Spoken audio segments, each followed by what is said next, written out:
refining of metals, or it is also called as purification of metals. See, so far we have extracted metal from its metal oxide, right? So by extraction of different methods, like we have extracted copper from copper pyrites, iron from hematite ore, as well as zinc from zinc oxide. So in all the cases, what we have done, we have treated that metal, or in the sense we have treated that particular ore or metal oxide with different chemicals. So during the treatment, some of the impurities may have contaminated with those metal. In order to remove those impurities from the metal, we are going to adopt this one more step, that is called as refining of metal. See, if you come across, that is what principles of metallurgy, there are four different steps which are involved in the principles of metallurgy. The first one is, that is what we can say, that is concentration of ore. Concentration in the sense it is a purification of ore, so where you are going to remove all the impurities from the ore. That is the first step which is involved in the principles of metallurgy, that is concentration of ore. Second, conversion of concentrated ore into metal oxide, and the next, conversion of metal oxide into crude metal. So after in conversion of metal oxide into crude metal, nothing but what, extraction of crude metal. So after extraction of crude metal, what is the last step? That is refining of metals. Okay, refining in the sense what, you are going to purify the metals from its impurities, or removal of impurities from the crude metal is called as refining of metals.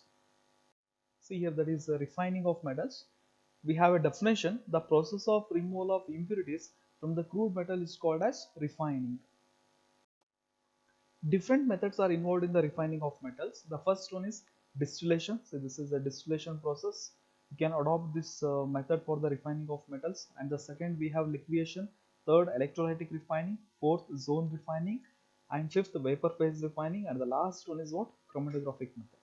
So all these methods are involved in the refining of crude metal. Depending upon the nature of the metal as well as nature of the impurity, we can adopt these different techniques. The first, we have distillation.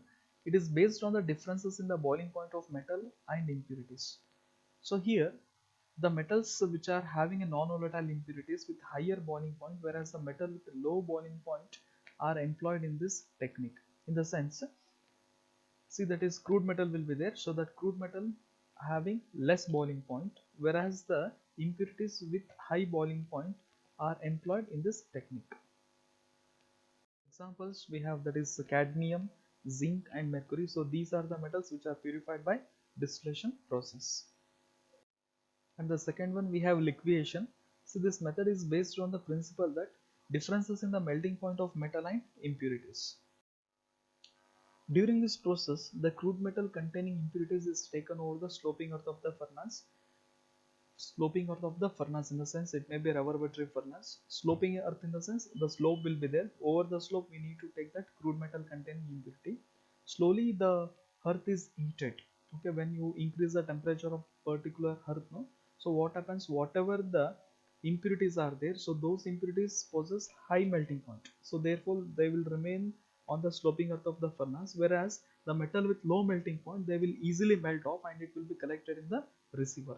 So example for this technique, that is if you want to give example for the liquefaction essence, you can give, that is lead, tin, okay, mercury and bismuth. So these are the example for liquefaction.